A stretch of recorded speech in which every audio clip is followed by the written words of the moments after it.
Altın pullar fesinde, kumuş kuşak belinde. Kim yaratkan güzel seni, şifa var gülüşünde. Yüzün sanki dolu ay, yanakları al gülday. Kim yaratkan güzel seni, yürüşün var ceyranday. Kalem gancer kaşlerin, tılsımlıdır gözlerin. Boynuma sarılgaydı yar, senin siyah saçlerin. Kalem gancer kaşlerin, tılsımlıdır gözlerin. Boynuma sarılgaydı yar, senin siyah saçlerin.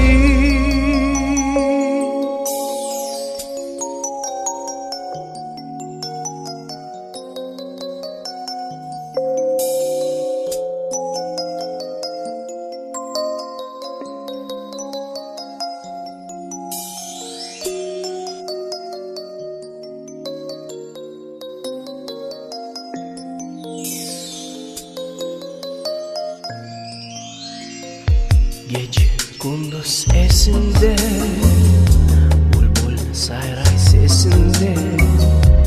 Kim yaratkan güzel seni, bal şerbet var lebinde.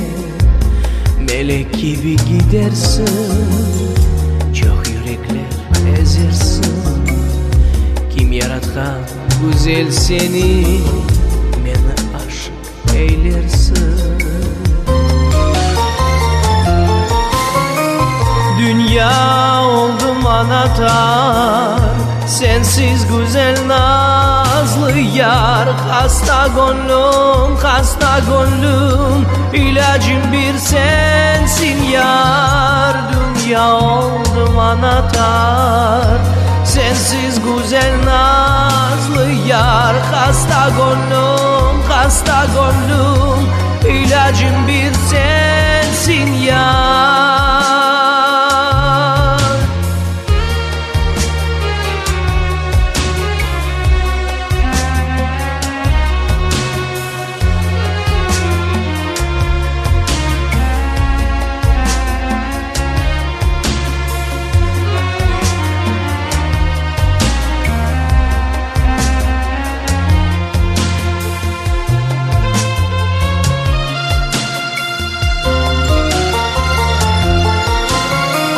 Dünya oldum anahtar, sensiz güzel nazlı yar. Hasta gönlüm, ilacım bir sensin yar. Dünya oldum anahtar, sensiz güzel nazlı yar.